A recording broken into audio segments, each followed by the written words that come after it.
Bienvenidos, queridos oyentes de Radio María, a este programa ¿Por qué soy católico? Hemos venido hablando sobre esta persona enigmática, maravillosa, atrayente, sobre Jesús. Nos preguntábamos quién es Jesús. Hablamos sobre su personalidad, sobre su humanidad y sobre su divinidad. Una gran prueba de su humanidad es su muerte. Jesús entró en la historia humana, entró en el tiempo, se encarnó y se hizo hombre. Murió en una cruz y resucitó. Y esta es la más grande prueba de su divinidad. Empecemos entonces en el nombre del Padre, y del Hijo, y del Espíritu Santo. Amén. Señor Jesús, creemos que tú eres Dios. Creemos que te hiciste hombre por amor. Creemos que padeciste la cruz para librarnos de nuestros pecados y abrirnos las puertas del cielo. Y resucitaste para volver a tu trono de gloria. Y desde allá nos preparas un lugar a nosotros, que somos pobres y miserables pecadores, para que estemos contigo por siempre y para siempre, por eternidad de eternidades. Gracias, Señor. Haz que tu designio se cumpla en cada uno de nosotros. Que no seamos rebeldes, que no rechacemos tu amor, tu sacrificio, tu victoria. Por eso, Señor, danos la gracia de creer en tu amor, en tu muerte y en tu resurrección, para dar testimonio de ella con nuestras propias vidas. Santísima Virgen María, tú la Madre dolorosa y la Madre gloriosa por la alegría de la resurrección, déjanos acompañarte en tu tristeza, pero también en tu alegría. Y contigo proclamemos el misterio de Dios a toda criatura. Amén. Amén.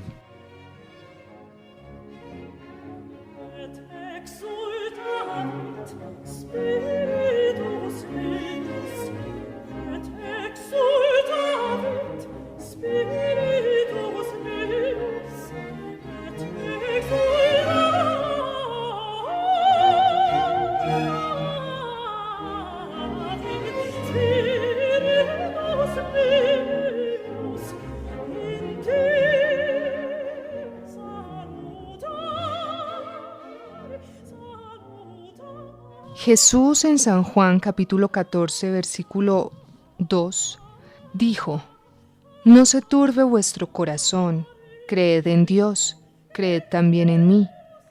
En la casa de mi Padre hay muchas moradas. Si no fuera así os lo hubiera dicho, porque voy a preparar un lugar para vosotros. Y si me voy y preparo un lugar para vosotros, vendré otra vez y os tomaré conmigo, para que donde yo estoy, estéis también vosotros. Fíjense que son palabras de Jesús muy interesantes. Él dice que va a prepararnos el lugar y vuelve por nosotros, porque en la casa de su Padre hay muchas moradas.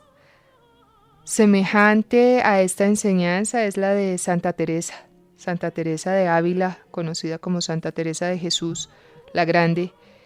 Ella hablaba del castillo interior, que el alma es un castillo luminoso donde hay muchas moradas, pero la principal, la central, es donde está el Señor, donde está con Dios. Nuestro Señor debe morir para prepararnos esa morada. En San Juan capítulo 10, versículos 17 y 18, dice Jesús: Por eso el Padre me ama, porque yo doy mi vida para tomarla de nuevo. Nadie me la quita, sino que yo la doy de mi propia voluntad. Tengo poder para darla y poder para tomarla de nuevo. Tal es el mandato que recibí de mi Padre. Tomen sus Biblias, lean estas citas, San Juan, capítulo 10, versículos 17 y 18. Es importantísimo reconocer que Jesús es Dios y que tenía el poder para dar su vida, pero también para recuperarla. Entramos hoy a ver un poco la muerte de Jesús. Dijimos que es Dios verdadero, vimos los atributos que en Él se cumplen perfectamente, pero también dijimos que es verdadero hombre, y como es verdadero hombre, debe morir, como morimos todos. Él entrega su vida en obediencia al Padre por nosotros. Pero es muy interesante ver la muerte de cada ser humano. Si pensamos un poco en la muerte de los santos, pensemos en San José, el padre adoptivo de Jesús, un hombre humilde, sencillo, lleno de Dios, justo, un santo que muere teniendo a Jesús y a María a su lado. Una muerte dichosa. Miremos la muerte de los niños inocentes, de los justos, de los santos, en aquellas visiones místicas cuando se encuentran con la Santísima Virgen María, con todos los santos ángeles que vienen en una corte celestial para llevar su alma al cielo. Y así tenemos la historia de los santos, un Padre Pío, San Felipe Neri, tantos santos que mueren después de haber entregado la vida al Señor, con una sonrisa en los labios, seguros de ese abrazo eterno con el amor que es Dios mismo. Una muerte santa, una muerte gloriosa, nos certifica la vida santa que llevó esa persona. Asimismo, si vemos la muerte del pecador, es aterradora. Si pensamos en todos estos hombres y mujeres que han sido instrumentos del mal y que se han dejado llevar por el mal, que han dado testimonio en contra de Dios, que han luchado contra Dios, y vemos el momento de su muerte ha sido una muerte angustiosa, una muerte tremenda, una muerte atormentada por las fuerzas del mal. Podemos pensar en un Voltaire, en un Nietzsche, en un Freud, en todos estos personajes de los que hablamos al comienzo de este curso de apologética, y concluimos que verdaderamente sus vidas iban contra los principios que debe tener cada ser humano, y por eso su muerte fue tan desastrosa. Sí, no solo desastrosa, diríamos aterradora. Volviendo a Freud, su perro querido, su pastor alemán, no se acercaba a menos de 2/4 de donde él estaba porque tenía un cáncer en la boca que le había producido el cigarrillo, y como él buscaba curarse con cocaína o con heroína o siempre con algo peor, se había convertido en algo tan aterrador que ese perro no se acercaba a su amo. Esos son casos que le dicen a uno qué tan difícil pudo haber sido esa muerte, y después ese hombre se quería convertir, pero estaba tan satanizado que no se convirtió. Alguien decía que la enfermera, justamente la enfermera que atendió a Voltaire, decía que si un demonio pudiera morir, moriría como murió Voltaire. Estaban ahí la enfermera y el médico y un escribano, y eso quedó escrito. El hombre revolcándose pidiendo un sacerdote, pero como había dado instrucciones claras de que él probablemente en el momento de su muerte se iba a debilitar, no se lo llevaran. Él supo que el sacerdote estaba en la puerta y clamaba por él, pero no se lo dejaron entrar. Esa es la muerte del pecador, una muerte que dicen los padres de la iglesia, los santos, que el demonio quita la vergüenza en el momento de pecar, pero en el momento de la muerte recuerda todos los pecados, entonces vienen todos los remordimientos, toda la conciencia a gritar el pecado, y por eso el alma desespera. Y en vez de querer ese encuentro para el cual nacimos, que es el momento de la muerte, un encuentro con Dios, el momento definitivo para el cual nacimos, el abrazo con el Señor, el cielo, la patria eterna, es el nacimiento para el cielo, pero el pecador desespera, quiere salir corriendo, pero no puede evitar ese momento, y están todos los demonios atormentándolo. Pero veamos cómo fue esa pasión de Jesús, cómo fue su muerte, qué sucedió. Vimos la grandeza de Jesús, su personalidad, un hombre sencillo, seguro de sí mismo, un hombre amable, un hombre alegre, modesto, profundo, atrayente, majestuoso, trabajador, un ser humano sin igual, único, que transformó la historia de la humanidad y que nos sigue transformando y lo hará hasta el fin del mundo. Él sabía que tenía muchos enemigos. Lo curioso es que esos enemigos se los ganó por ser un hombre bueno, un hombre recto, un hombre honesto, un hombre santo. ¿Y esos enemigos quiénes eran? Los fariseos, los saduceos, es decir, las sectas religiosas de la época, que habían ido corrompiendo y desvirtuando la religión, a las cuales pertenecían los príncipes de los sacerdotes y los hombres de mayor prestigio en Israel. Los fariseos eran de una secta religiosa que pretendía seguir con estricta fidelidad la ley de Moisés, pero que en realidad la desfiguraba totalmente, pues la hacía consistir en prácticas exteriores, descuidando por completo lo fundamental, que era el amor de Dios y del prójimo. Los fariseos, hombres llenos de soberbia, de hipocresía, oraban y ayunaban a vista de todos, hacían tocar la trompeta cuando daban limosna para cobrar fama de buenos. Despreciaban a la gente sencilla y a los pecadores y se jactaban de cumplir estrictamente la ley, porque guardaban ciertas ceremonias exteriores como el ayuno, los diezmos y todas las abluciones legales exigidas por la época. Los saduceos eran otra secta, inclinada a la incredulidad, digamos que más liberales, pues negaban la existencia de los ángeles, negaban la resurrección de los cuerpos y hasta la inmortalidad del alma, y pensaban solo en los goces de la vida presente. Estaban de acuerdo con los fariseos en contentarse con ciertas prácticas exteriores de religión, y eran menos numerosos que ellos, pero gozaban de gran influencia por su posición social, por su riqueza. Habían otras dos sectas de carácter religioso, pero de menor importancia, los esenios y los herodianos. Los esenios, de vida más austera, vivían retirados del culto, aunque no rechazaban las verdades enseñadas por Moisés, y los herodianos, o partidarios de Herodes, se habían adaptado, como Herodes, a las costumbres y supersticiones romanas. Estos fariseos y estos saduceos odiaban a Cristo. ¿Por qué? ¿Por qué odiar a ese ser tan bueno? Porque estaban muy lejos de corresponder a la idea que ellos tenían forjada sobre el Mesías, al que suponían un rey ostentoso, lleno de poder y de riquezas. Pero Dios y los planes de Dios no son como los de los hombres, entonces Jesús no nace en un palacio con grandes riquezas, sino en un pobre establo, en un pesebre. Y esto los desconcertaba y no les gustaba.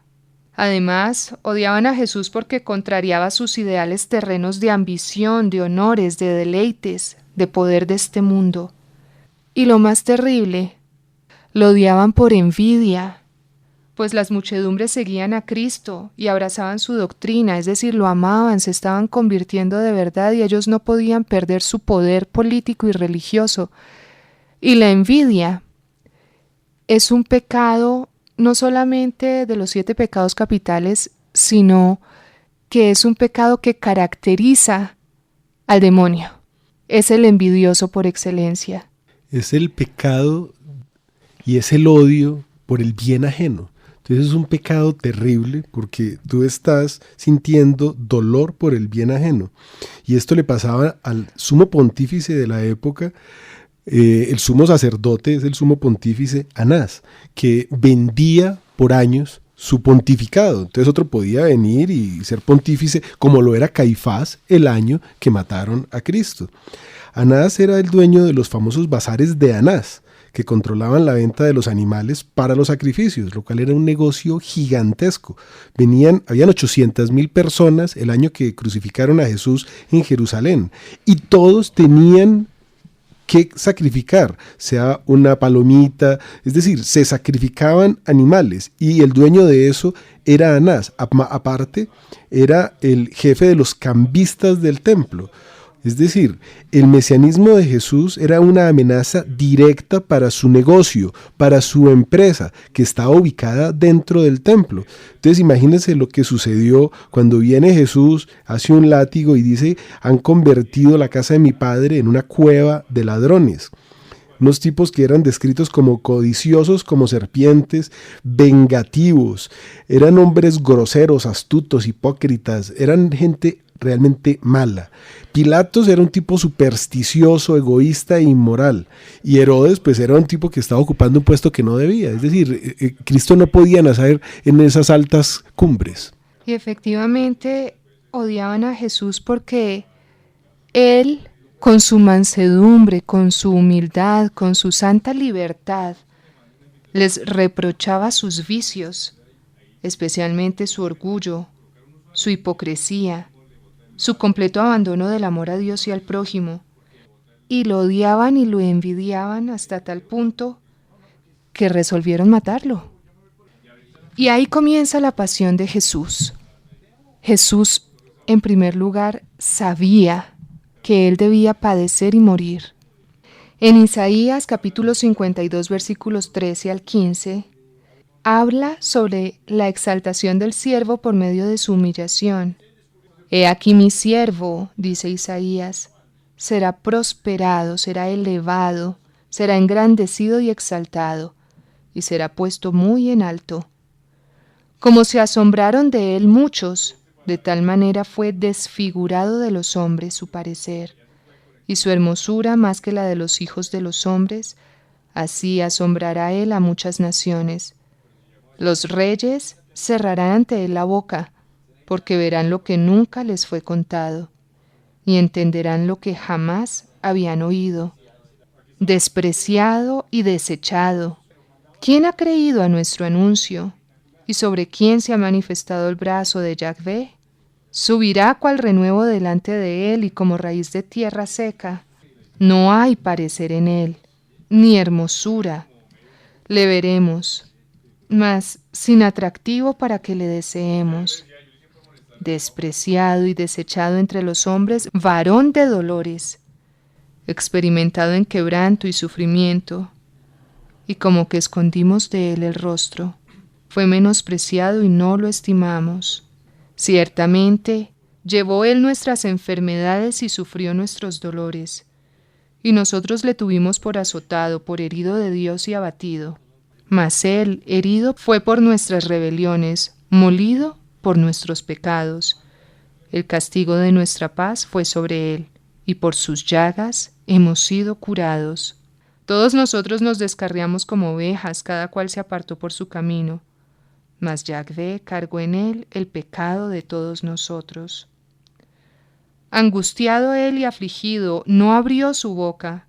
Como cordero fue llevado al matadero, y como oveja delante de sus trasquiladores, enmudeció y no abrió la boca. Por cárcel y por juicio fue quitado, y su generación, ¿quién la contará? Porque fue cortado de la tierra de los vivientes, y por la rebelión de mi pueblo fue herido. Y se dispuso con los impíos su sepultura, mas con los ricos fue en su muerte, aunque nunca hizo maldad, ni hubo engaño en su boca. Y así podemos leer todo lo relacionado con el siervo de Yahvé en Isaías, desde el capítulo 52 en adelante. Les recomiendo que lo lean. Es hermoso ver esta profecía del Señor en el Antiguo Testamento. Un hombre santo que como vivió murió, siendo modesto, siendo humilde, se entregó como un corderito en manos de seres peores que lobos. Se le arrancó la vida en plena flor de la edad de 33 años, un hombre vigoroso, joven, inteligente, despierto. Y sin embargo, él obedeció, sufrió con amor hasta la cruz, hasta que consumó la voluntad de Dios en él. Él sabía que Judas lo iba a traicionar y sin embargo no hace nada para impedirlo, pues debe obedecer la voluntad de Dios.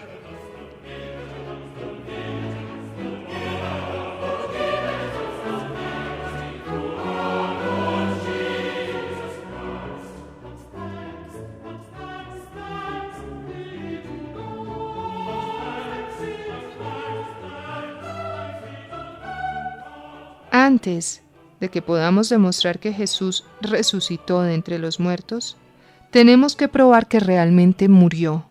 Por ejemplo, el Corán afirma que Jesús solo fingió morir, y muchos otros lo siguen afirmando hoy en día, que Jesús quizás adoptó la forma humana, pero era un fantasma y como fantasma pues no podía sufrir, sencillamente aparentó que estaba en la cruz, pero que nunca sufrió y nunca murió. Otros dicen que parecía estar muerto, pero que estaba drogado y revivió en la tumba. Y pues claramente no es un milagro que un hombre vivo salga caminando de un sepulcro. Para que la resurrección tenga significado, Jesús tuvo que morir primero. Y para comprobarlo, debemos considerar varios aspectos. El primero es que no hay evidencia que sugiera que Jesús haya sido drogado. Acordémonos que en la Sagrada Escritura leemos que le ofrecieron hiel y vinagre. Esto era un analgésico que administraban a las víctimas de la crucifixión. Pero él lo probó, pero no lo bebió. Su evidente agonía y muerte no encajan en el cuadro de un hombre que está por quedar como muerto en un estado inducido por la droga. Además, recordemos que la pasión del Señor comienza en esta última cena, cuando Jesús entrega su cuerpo y su sangre en el Santísimo Pan, y Judas sale a traicionarlo. Cuando ellos salen de ahí, Jesús va hacia el huerto de los olivos a hacer oración, y ahí suda gruesas gotas de sangre. Nuestro Señor, y esto ya es parte de los milagros de la pasión del Señor, porque no es normal que usted o yo, en un momento de angustia tremenda, sudemos sangre. La angustia del Señor fue tal que llegó a este punto, cosa que no se ha repetido en hombres normales en la historia de la humanidad. Entonces, la hemorragia que sufrió nuestro Señor confiere alta probabilidad a la muerte, porque nosotros somos seres que necesitamos la sangre que corra por nuestras venas para que podamos tener vida. Y pues si no hay sangre, morimos. En efecto, hay que recordar que la flagelación fue tan aterradora que el mismo Pilato se espantó. Le habían hecho una flagelación como para que se muriera, porque ellos todavía no tenían la seguridad de que iban a lograr que Roma lo matara. Ellos son el Sanedrín. Ellos lo quieren muerto, pero lo quieren muerto por la mano de Roma, para ellos lavarse, como después lo haría Pilatos. Esa era como una pelea de poderes. Y le pagaron a estos salvajes que lo flagelaron de la manera más increíble con todo tipo de instrumentos de tortura. Eran varios tipos de látigos. Y cuando ya no quedaba piel buena, le dieron la vuelta para seguir por el otro lado. Su piel fue desgarrada y sus huesos fueron expuestos. Fueron heridas con exposición de órganos y de huesos. Es decir, ahí debería morir. Ahí dejó la mitad de su vida y sin embargo, él quería morir en esa cruz. Y él recibe fuerza de lo alto para seguir sufriendo, para sufrir más, para poder llegar vivo hasta la cruz. Recordemos en primer lugar que la pasión tuvo lugar en Jerusalén, capital de Judea, y esta era una provincia del Imperio Romano y estaba gobernada por Poncio Pilatos. Allí empezó entonces la oración en el huerto, y Jesús, a la vista de los innumerables pecados de los hombres, de los pavorosos tormentos que lo esperaban y de la inutilidad de sus sufrimientos para muchos, es decir, Jesús veía cuáles almas se iban a condenar. Todo esto lo hizo sufrir una gran aflicción, un gran dolor, que le sobrevino este sudor de sangre y cayó en agonía como un hombre que va a morir. ese momento de la muerte, que es lucha, que es combate, agonía, viene de combate. Y nuestro Señor combatió el momento de nuestra muerte, y por eso comienza esta angustia, este sufrimiento. Luego, la traición de Judas. Judas lo entregó a sus enemigos. ¿Y cómo lo traicionó? Con un beso. Qué belleza, ¿no? Qué hipocresía. Lo que hoy llaman amor, ese amor con el que se saludan hipócritamente las personas. Hola mi amor, ¿cómo estás mi amor? Una palabra tan sagrada y tan vilipendiada hoy. Sus enemigos entonces se apoderan de él, lo llevan atado como un criminal a casa del gran sacerdote Caifás. Para contemplar mejor esta enseñanza sobre la muerte de nuestro Señor, les recomiendo la película de Mel Gibson, La Pasión de Cristo. Él se basa en la beata Ana Catalina Emmerich, en las revelaciones que ella recibió sobre la pasión y en los evangelios. Es una película muy bien hecha y aunque para algunos puede ser exagerada, es realmente corta, diría yo, se queda corta porque la película dura 1 hora y media, 2 horas máximo, y la pasión del Señor comienza el jueves a las 9 de la noche en Getsemaní, sudando gruesas gotas de sangre, traicionado por sus apóstoles, queda solo. Póngase usted en su lugar, piense cuando usted ha sufrido esa traición, cuando a usted lo abandonan, lo dejan solo porque saben que vienen problemas y no quieren estar con usted en los problemas, y comienza a afrontar la situación en soledad, un momento duro, y metámonos en esos zapatos de Jesús, pensemos qué sintió Él, qué sentiríamos nosotros en esa situación, y esto nos lleva a conocer mejor el corazón de Jesús, a conocer esos sentimientos, esa persona que nos ama con locura y nos ayuda también a imitarlo, a cambiar nuestros pecados, a pedirle a Él que nos transforme, que dejemos de ser quizás en la vida Judas, que vamos por el mundo traicionando a los demás, o esos hipócritas que sencillamente sonreímos de frente pero que por la espalda clavamos un cuchillo. Preguntémonos quiénes somos nosotros en esa pasión del Señor. Y recordemos cosas que de pronto no están en la Biblia, pero que forman parte de la tradición. Ese joven rico llamado por Jesús, que lo único que tenía que hacer era despojarse de su bolsa, soltar la billetera. Y pues Jesús no lo iba a recibir con su billetera, no quiso repartir sus bienes, no quiso seguirlo, pero estaba dentro de los que gritaban crucifícalo. O pensemos en esos niños que, asusados por sus padres, que eran pecadores, que no se habían querido acercar a nuestro Señor a recibir sus gracias, habían conseguido piedrecillas filudas o vidrios rotos y se los tiraban a los pies del camino donde venía descalzo después de ser flagelado, cargando una cruz. Son las llagas que no hemos visto. La maldad pura. Es que cada pecado es un demonio. Los 7 pecados capitales son 7 demonios. Y cada que tú cometes pecado, un demonio te lo ha puesto en el oído, pero tú has pecado.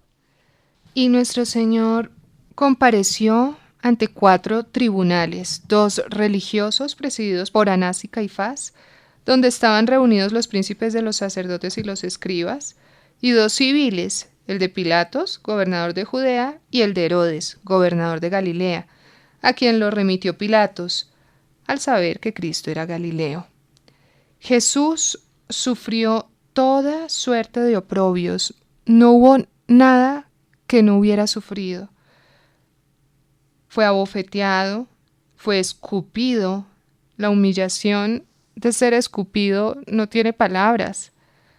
Fue tratado como rey de burlas, fue paseado por las calles como loco, por orden de Pilatos fue azotado, fue coronado de espinas, con la burla de que ese era el rey de los judíos. Luego fue condenado a muerte, no por creerlo culpable, y eso Pilato deja constancia, sino por miedo al pueblo judío que le gritaba: si perdonas a este no eres amigo del César. Y comienza entonces la pasión de nuestro Señor. Decíamos en la carta de Léntulo, en esa descripción maravillosa de que era un hombre hermoso, majestuoso, y sin embargo dice la Sagrada Escritura en ese cántico de Isaías que estábamos leyendo: pero yo soy un gusano y no hombre, oprobio de los que me ven, me escarnecen, estiran la boca, menean la cabeza diciendo: se encomendó a Yahvé, que le libre él, que le salve, puesto que en él se complacía. Es decir, es el escarnio físico, pero también espiritual. La humillación psicológica de nuestro Señor fue tremenda. Es que en él se cumple absolutamente todo lo que dice en el Antiguo Testamento. Rey de escarnios, es decir, si tú coges libro por libro en la Biblia vas a encontrarte diferentes formas de hablar de ese Mesías dulce que no viene con la vara, sino que viene clamando para que tú te conviertas, pero tú no te quieres convertir, tú quieres seguir viviendo esa vida. Es que el aguardientico es muy bueno. No, este viene buscando que tú te salves y lo que le dimos fue palo. Hay una profecía de Amós que expresa que un terremoto ocurrirá al mediodía y caerá una oscuridad. Esto fue escrito en el reinado de Usías 7 siglos antes de Cristo. Y estas fueron las cosas que muy pronto sucederían. Claro, nuestro Señor padece tremendamente, pero dentro de esa pasión ocurren milagros. Que Jesús haya llegado vivo al Calvario ya es un milagro, porque Él recibió más de 5,000 azotes con unos instrumentos que desgarraban su piel, que le hacían perder toda su sangre. Y además, lo que decíamos, más que el sufrimiento físico es el sufrimiento espiritual. Un sacerdote me decía una vez: imagine que usted es casado, imagine que esa persona que tanto ama le da un golpe en la cara. Ahora compare el hecho de que usted va manejando y se da el mismo golpe en la cara con el timón del carro. ¿Cuál duele más? Evidentemente, el que le da a la persona que usted ama. ¿Por qué? Porque la ama. El golpe con el timón del carro es un golpe duro, sí, es en la cara, sí, es humillante, sí, es doloroso, pero fue un accidente, no hay sentimiento ahí. Pero cuando la persona que le golpea es la persona que usted más ama, el corazón se destroza. El golpe en magnitud física puede ser igual, pero en su alma, en su espíritu, en su honor, en su dignidad, en su psicología, el golpe de la persona que usted ama lo destroza. Y Jesús, en su gran amor, Dios mío, recibe cada bofetada, cada agravio de la persona que más ama, que eres tú y que soy yo. Y eso es lo más doloroso de la pasión del Señor. Él sufrió intensos dolores en su cuerpo. Acordémonos que fue cruelmente herido, azotado con furor, es decir, está con la rabia de todos los demonios que quieren acabar con él, coronado de espinas, taladrado con clavos, sus manos y sus pies, unos clavos de entre 12 y 17 centímetros. Se pueden ver en Roma. Están invitados a que conozcan la cruz, la iglesia de la Santa Cruz en Jerusalén, donde van a ver unos clavos cuadrados. No existía la siderúrgica de hoy, eran unos pedazos de hierro que los volvían cuadrados y los alargaban. Eso no tenía casi punta y que miden más de 15 centímetros. Además, padeció en su reputación, tratado como blasfemo, sedicioso, pospuesto al asesino Barrabás, crucificado entre 2 ladrones. Fue azotado en su honor, escupido en el rostro, abofeteado en público, pasado por las calles como loco, y además en su espíritu se vio traicionado por Judas. Una traición como duele. Fue negado por Pedro. Oiga, el que iba a ser papa, el que fue el primer papa, el más cercano, el más osado, el que dijo, tú eres el Hijo de Dios, lo negó. El que le dijo que iba a dar la vida por él, lo negó, salió corriendo, cobarde, abandonado por todos sus discípulos menos por San Juan. Otro gran sufrimiento de nuestro Señor fue que vio a su madre transida de dolor ante la cruz sin poderle procurar el menor alivio. ¿Ustedes han visto a su mamá llorar? Yo pienso que para nosotros los latinos el tema de la mamá es muy sagrado, pero hacer llorar a una mamá, ver llorar a una mamá, el corazón de Jesús estaba traspasado porque la Virgen estaba sufriendo por él. Es que nosotros no nos hemos puesto a pensar en profundidad lo que es estar clavado a una cruz. No puedes ir al baño, no te puedes rascar la nariz. Vienen los pájaros y hacen cosas sobre ti. La gente pasa y se burla. Dice la Biblia que meneaban la cabeza, unos venían a verlo nomás para burlarse. Pero esos 800,000 personas que estaban en Jerusalén lo vieron cargando la cruz de lado a lado y después lo vieron colgado de esa cruz. Clavado en esa cruz más que colgado. Claro. Y llevando la cruz en ese duro vía crucis en el cual cae. ¿Cuántas veces cayó? ¿Cuántas veces se levantó con el ánimo de seguir llevando esa cruz para poder ser clavado en ella?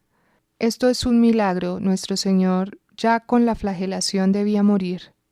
Él, según las revelaciones de Ana Catalina Emmerich, desde que fue prendido en el huerto de los olivos, después de la traición de Judas, que fue llevado ante el tribunal religioso de Anás y Caifás, que también estaba comprado, en el cual no hubo justicia, y eso también duele mucho. Cuando hacen una injusticia, es dolorosísimo. Cuando lo acusan a usted de algo que no hizo, eso duele. Las personas más importantes del mundo para los judíos, estamos hablando de los sumos sacerdotes.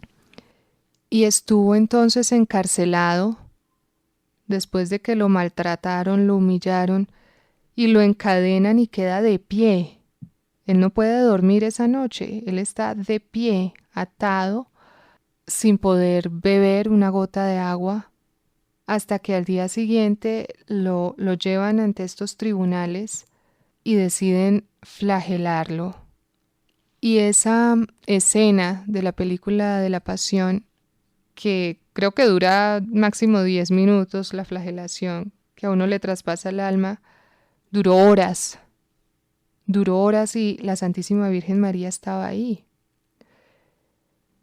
Entonces es el dolor del cuerpo, del alma, del espíritu, de todo el ser humano y divino de Jesús. Los sufrimientos físicos más crueles fueron la flagelación, porque era con varas espinosas y garfios de hierro. La piel comenzó por entumecerse, después se desgarró, y por último los azotes cayeron sobre su carne viva, despedazada. Otro dolor fue la coronación de espinas, porque eran fuertes y agudas y penetraron hondamente en su santa cabeza. Dicen almas privilegiadas que no era una corona como las que conocemos o suponemos hoy, que son como un aro, sino que era un casco, y que esas espinas penetraron hasta el cerebro sacratísimo de Jesús. Y después venían y le daban palos contra la corona y le decían, adivina quién fue. Le tapaban los ojos y adivina quién fue. Eso se parece mucho al pecador que dice, Dios no me vio salir de ese burdel. Dios no me vio en esa borrachera. Ese pecado de la carne, Dios, ¿qué lo va a ver?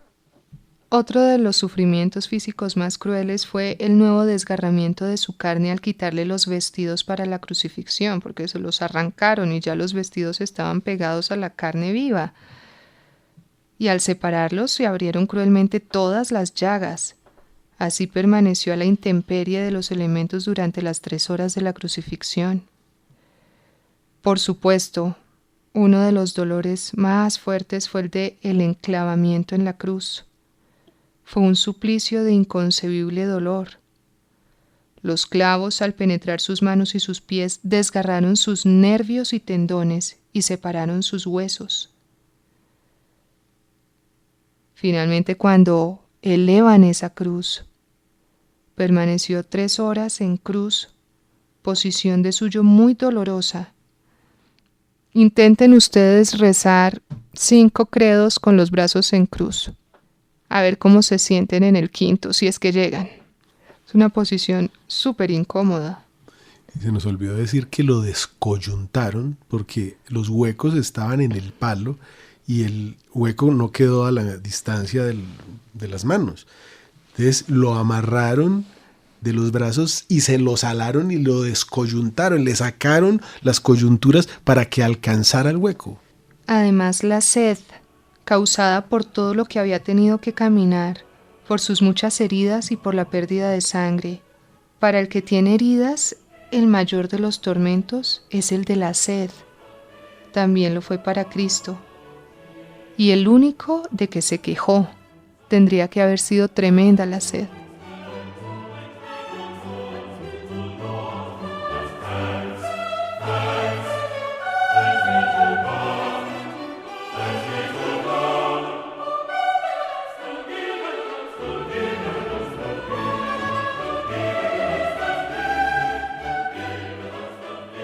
Meditar en la pasión de Cristo es de gran utilidad para el cristiano. En ella se formaron los santos, porque cuando ve uno a nuestro Señor padecer de esta manera y ve los sufrimientos propios, dice: ¡qué vergüenza! ¡Qué flojo soy! Y el Señor nos da nueva esperanza y nueva fuerza para llevar nuestras pequeñas crucecitas de cada día. Allí, tanto el rico como el pobre, tanto el sabio como el ignorante, puede encontrar el mayor amor y la mayor sabiduría. Allí, viendo cuánto nos amó Cristo, nos es fácil encendernos en su amor. Le dice nuestro Señor a un alma privilegiada que hace más contemplando la pasión del Señor que haciendo grandes sacrificios y penitencias. ¿Quién no amará al que nos amó de tal manera? Cristo en la cruz permaneció 3 horas, desde el mediodía hasta las 3 del Viernes Santo, al cabo de las cuales entregó su espíritu. Veamos qué sucedió en el momento de la crucifixión y en el momento de la muerte de nuestro Señor, porque hay muchos milagros que atestiguan que el hombre que estaba en ese madero era Dios. Son innumerables y están por todo el mundo. Pero empecemos con el libro básico, empecemos con los evangelios. Todos los evangelios, Mateo, Marcos, Lucas y Juan, narran lo que sucedió. Pero hay algo muy importante que es una oscuridad. Y ojo, porque no estamos hablando de un eclipse, porque un eclipse de sol no dura 3 horas. Y no se puede dar un eclipse de sol en luna llena, eso es imposible, porque la luna está al otro lado de la Tierra. No hay cómo haya un eclipse de sol en luna llena. Es decir, que en el momento en que nuestro Señor fue crucificado al mediodía, ¿se oscureció el sol? Se puso oscuro y se vio en todo el mundo. Desde la China, Egipto, los griegos, hay por todo el mundo. Y si buscáramos con cuidado, en América también encontraríamos esos testimonios. Es una oscuridad. Algunos han dicho que no, que esa oscuridad fue porque hubo una tormenta de arena en esos días. Hay una cantidad de hipótesis. Lo cierto es que es una oscuridad que dura 3 horas, que son las 3 horas fuertes de la pasión de nuestro Señor. Aquí tenemos que contarles que en Marcos 15:25 dice que Jesús fue crucificado a las 9 de la mañana. Resulta que el día se dividía en unos lapsos de tiempo que llamaban hora tercia, hora sexta, hora nona. El día siguiente empezaba a las 6 de la tarde, de ahí la premura por tener que ir a guardar su cuerpo antes de que empezara el sábado, porque en el sábado no se podía hacer nada, nada es nada. De ahí que Jesús le decía, no sacarás a tu mula si cae en un pozo en sábado porque es sábado. Todo eso era ese fariseísmo. Tenemos que estudios recientes revelan que hubo un terremoto terrible el 3 de abril del año 33. Es decir, la fecha que nosotros tenemos como la fecha de la crucifixión es el 3 de abril del año 33, aunque hay cálculos que dicen que fue el 7 de abril del año 30. Esas controversias se dan porque no se nos olvide que vivíamos bajo un calendario que era el juliano, implantado por los romanos, y que después vino un papa que se llamaba Gregorio y cambió este calendario al gregoriano porque es mucho más exacto. Entonces este calendario vino a sustituir en 1582 a ese juliano que era tan inexacto. De este modo el 4 de octubre de 1582 sería inmediatamente seguido del viernes 15 de octubre para compensar la diferencia acumulada a lo largo de los siglos. Esto es importante porque va a haber gente que les diga a ustedes, ni siquiera saben la fecha exacta, ni la hora exacta, o hay controversias. No, no hay controversias. Todo está muy claro, las fechas están muy claras y el cambio que se hace es para que las cosas queden como después de Cristo. Los estudios han sido muy buenos y muy claros. Entonces, ahora, después de Cristo, queremos tener claridad en esa fecha y en esa hora, porque el calendario juliano no nos ayuda. Bueno, si bien es cierto que entre Marcos y San Juan no hay coincidencia en la hora, porque San Marcos dice que fue a la hora tercia cuando fue crucificado y San Juan dice que fue a la hora sexta. Si bien es cierto, ha habido muchas revelaciones en las cuales se ve que en el momento de la oscuridad, es decir, a las 12, fue el momento de la crucifixión. Y que a las 9 de la mañana lo que comenzó fue el Vía Crucis, nuestro Señor cargando la cruz para llegar hasta el monte para ser crucificado. Muy importante es que tengamos presente que muchas personas en diferentes lugares del mundo, personas muy importantes, hablan de los eventos que ocurrieron durante esta crucifixión. Julio VI Africano, en una parte de su obra, por conducto de Jorge Sincelo, dijo que Talus atribuyó la oscuridad a un eclipse solar. Después viene Eusebio de Cesarea, en sus crónicas, cita a Flegón, quien mencionó que durante el cuarto año de la Olimpiada 202, que corresponde a los años 32 o 33, un gran eclipse solar ocurrió a la hora sexta que duró excepcionalmente respecto de otros eclipses, convirtiendo el día en noche. Esto está entre comillas, pudiéndose ver las estrellas en el cielo y la tierra en Bitinia y los edificios de Nicea, es decir, lugares lejanos que también se pusieron oscuros y que tuvieron que prender las luces. Eusebio también menciona que un cronista griego hace referencia al mismo fenómeno y algunos sismos, por lo que concluye que fueron eventos ocurridos durante la crucifixión.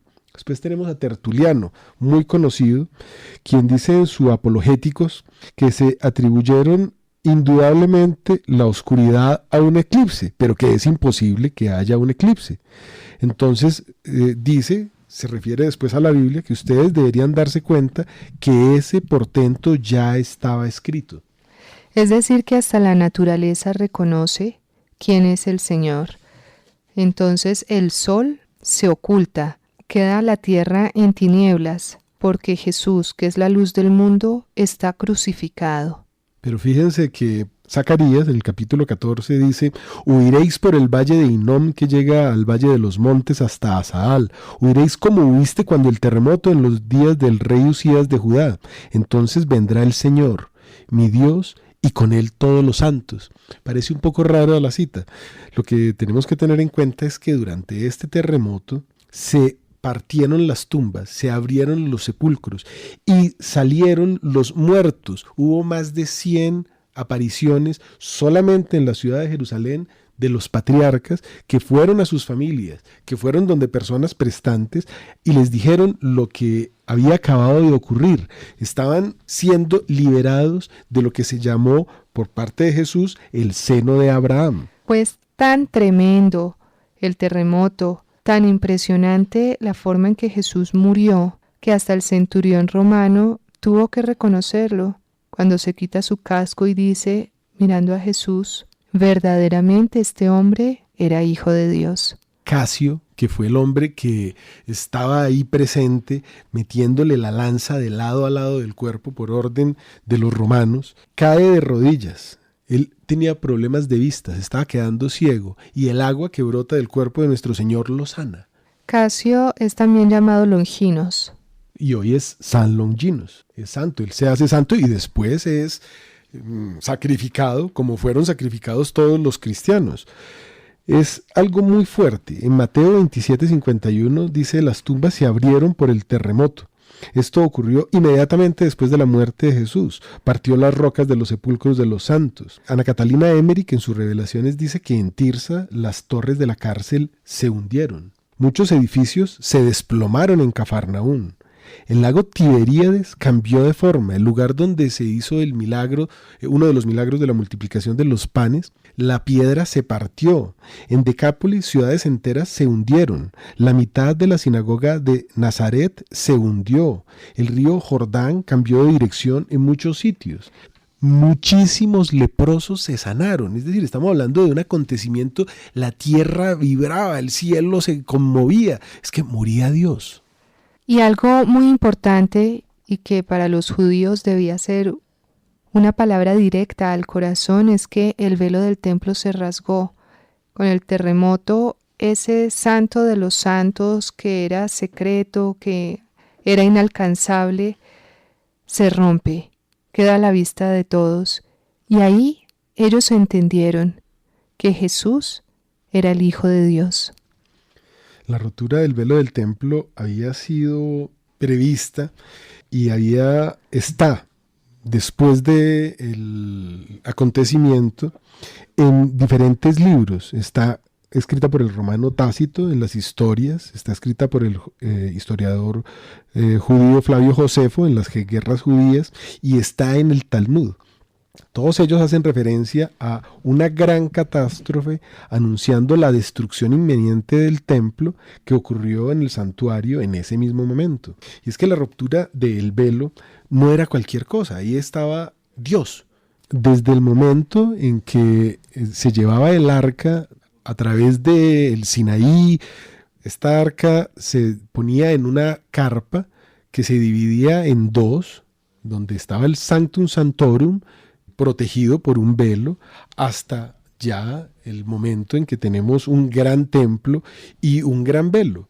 ¿Y por qué un gran velo? Porque es que este velo era una cortina gigantesca, tenía 20 metros de largo, de alto tenía 15 metros y de grueso tenía 10 centímetros, era gigantesca.